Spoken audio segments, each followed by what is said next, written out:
दुनिया का कोई भी रिलीजन एक दूसरे के रिलीजियस आइडियाज़ से एग्री नहीं करता, लेकिन फिर भी जब भी इस्लाम की बात आती है तो पूरी दुनिया के सारे रिलीजन्स, फिर चाहे वो हिंदुइज़्म हो, क्रिश्चियनिटी हो, बुद्धिज़्म हो, सिखिज़्म हो, जैनिज़्म हो या फिर जुडाइज़्म हो, ये सभी एक साथ आ जाते हैं इस्लाम के against. I also want to speak tonight directly to Muslims throughout the world. Donald J. Trump is calling for a total and complete shutdown of Muslims entering the United States until our country's representatives can figure out what the hell is going on.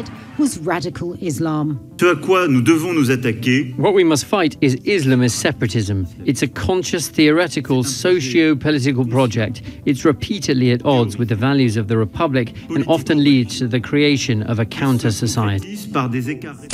ऐसा क्यों है कि इस्लाम दुनिया का सबसे ज़्यादा miss interpreted और misunderstood religion होने के बाद भी दुनिया का फास्टेस्ट ग्रोइंग रिलीजन है? दोस्तों, आज के इस वीडियो में हम इसी टॉपिक पर बात करेंगे कि मीडिया के इस्लाम के नेगेटिव पिक्चर दिखाने के बावजूद भी दुनिया में क्यों लोग सबसे ज़्यादा इस्लाम को अपना रहे हैं। 2023 की बात की जाए तो आज ग्लोबल मुस्लिम पॉपुलेशन 2 बिलियन है, जिसका मतलब है ओवरऑल वर्ल्ड पॉपुलेशन में 25% मुस्लिम्स है। इस्लाम दुनिया का सेकेंड लार्जेस्ट रिलीजन है। अब अगर हम बात करें कन्वर्जन्स की तो मैं आपको ये बता दूं कि ये कोई फोर्सफुल कन्वर्जन नहीं है और ना ही ये कोई लव जिहाद का मसला है, क्योंकि ऐसी इलॉजिकल दलीलें सिर्फ हमारे देश में ही दी जा सकती हैं सरकार के द्वारा, ताकि किसी एक धर्म के लोगों को टारगेट करके वो अपना वोट बैंक बचा सके। इस बात को प्रूफ करने के लिए मैं आपको बड़ी बड़ी सेलिब्रिटीज़ के एग्जाम्पल्स दे सकता हूँ। एंड्रयू टेट एक ब्रिटिश अमेरिकन है जो फॉर्मर किक बॉक्सर रह चुके हैं।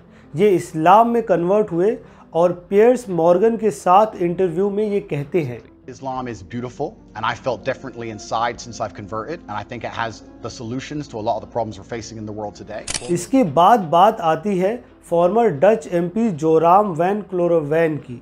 इनकी कन्वर्जन स्टोरी बाकियों से ज़्यादा ख़ास है, क्योंकि ये इस्लाम को इतना हार्मफुल समझते थे सोसाइटी के लिए कि ये एक एंटी इस्लाम बुक लिखने वाले थे।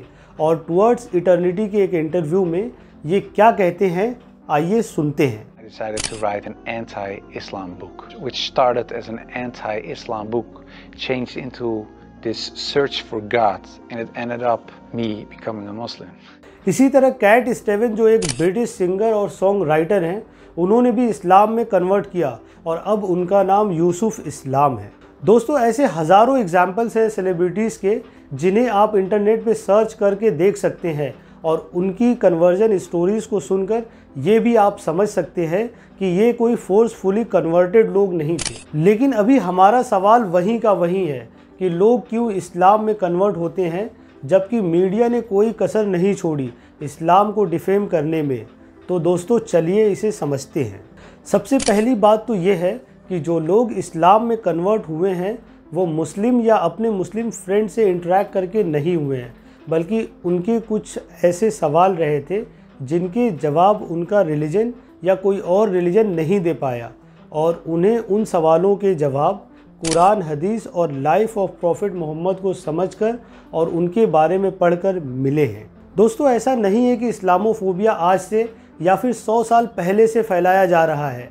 आपको ये जानकर हैरानी होगी कि इस्लामोफोबिया तब से है जब प्रॉफिट मोहम्मद प्रॉफिट बने, और 1400 साल पुराना इस्लामोफोबिया आज की इस्लामोफोबिया से कहीं ज़्यादा वर्स था। जो लोग कन्वर्ट हुए हैं उन्हें इस्लामिक हिस्ट्री की बुक्स में प्रॉफिट मोहम्मद के स्ट्रगल्स में कोई भी मॉनेटरी गेन नहीं मिला, बल्कि उन्होंने ये पढ़ा कि उनके 23 साल के प्रॉफिटहुड में सिर्फ हार्डशिप ही थी।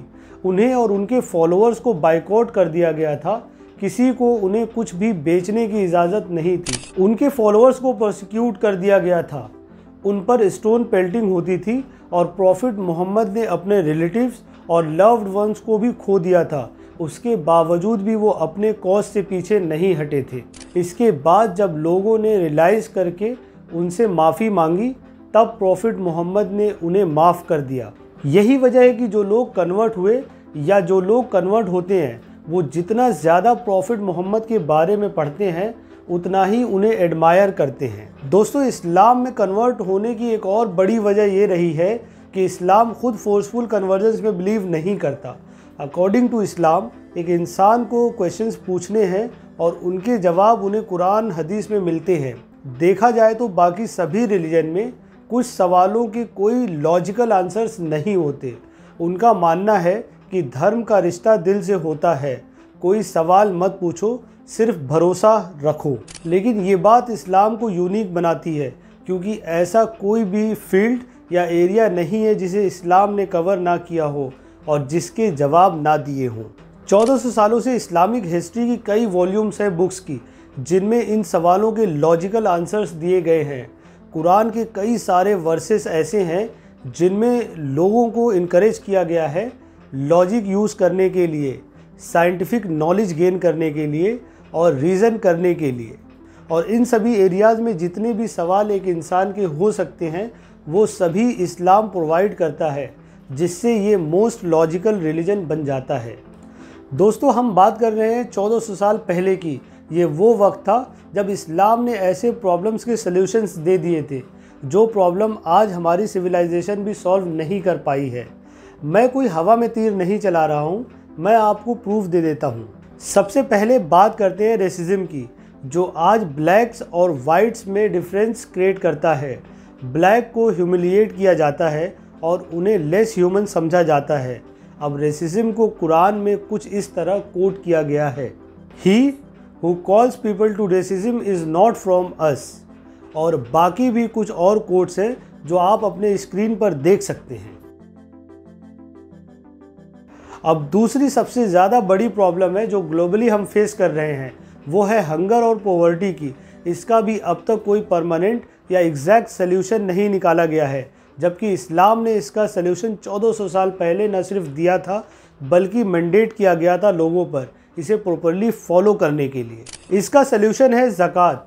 इसका मतलब है कि आप अपनी सेविंग का 2.5% ऐसे लोगों को देंगे जो गरीब है और जिनकी बेसिक नीड्स पूरी नहीं हो पा रही है। ज़कात को अमीर और गरीब के बीच के फासले को दूर करने के लिए बनाया गया है। वहीं दूसरी तरफ इस्लाम में रिबा यानी कि इंटरेस्ट को प्रोहिबिट किया गया है, क्योंकि इंटरेस्ट अमीर को और अमीर और गरीब को और गरीब बनाता है, जिसकी वजह से दोनों में गैप क्रिएट होता चला जाता है। रिबा यानी कि interest is a form of exploitation in Islam. दोस्तों, ऐसा कोई इशू नहीं है जिसे इस्लाम ने ना टच किया हो। अब मैं आपको कुछ ऐसे फील्ड्स के नाम बता देता हूँ जिसके बारे में प्रॉफिट मोहम्मद ना सिर्फ लेसन देते थे बल्कि उन्हें प्रैक्टिस करके लोगों को दिखाते भी थे। उनके लेसन्स लीगल इश्यूज़ यानी how to run a state, knowledge and learning, science and reasoning, trade and commerce, economy, taking care of orphans, patients, rights of neighbours, administration, cleanliness, family, raising children, rights of women, friendship, marriage, communication, diplomacy, history etcetera पर होते थे। दोस्तों, हम बात कर रहे हैं 1400 साल पहले की और उस प्रॉफिट की जिन्हें पढ़ना लिखना नहीं आता था और वो अकेले ही उस वक्त में ये सभी कुछ टीच करने के साथ साथ प्रैक्टिस भी कर रहे थे। Prophet Muhammad ideal human being थे और वो मॉडल बने हर एरा के लिए, हर एरिया के लिए और हर पीरियड के लिए। माइकल हार्ट ने अपनी book the 100 most influential persons in history में प्रॉफिट मोहम्मद को फर्स्ट रैंक दी और उन्होंने लिखा कि प्रॉफिट मोहम्मद सबसे ज़्यादा सक्सेसफुल रहे रिलीजन और सेकुलरिज्म दोनों में। दोस्तों, ये तो कुछ बेसिक रीजंस थे इस्लाम में कन्वर्ट होने के उन लोगों के लिए जो इस्लाम में कन्वर्ट हुए हैं। इसके अलावा और भी बहुत कुछ था, लेकिन ये वीडियो इसलिए बनाई गई है ताकि आपको मैं ये बता सकूं कि इस्लाम वो नहीं है जो मीडिया पोर्ट्रे करती आई है या जो आज पोर्ट्रे कर रही है। ये सब तो पॉलिटिकल गेन के लिए किया जा रहा है और ना ही इस्लाम फोर्सफुल कन्वर्जन को सपोर्ट करता है। इस्लाम में लव जिहाद जैसी कोई चीज़ नहीं है। किसी भी चीज़ को जानने और समझने के लिए हम उस फील्ड के प्रोफेशनल के पास जाते हैं, ना कि उसके पास जिसे उस फील्ड के बारे में कोई नॉलेज ही नहीं है। इसी तरह अगर आप इस्लाम को समझना चाहते हैं तो इस्लामिक हिस्ट्री पर हज़ारों बुक्स हैं, आप चाहें तो उन्हें पढ़ सकते हैं। उम्मीद है दोस्तों आपको ये वीडियो पसंद आई होगी। मिलते हैं अगले वीडियो में एक नए टॉपिक के साथ।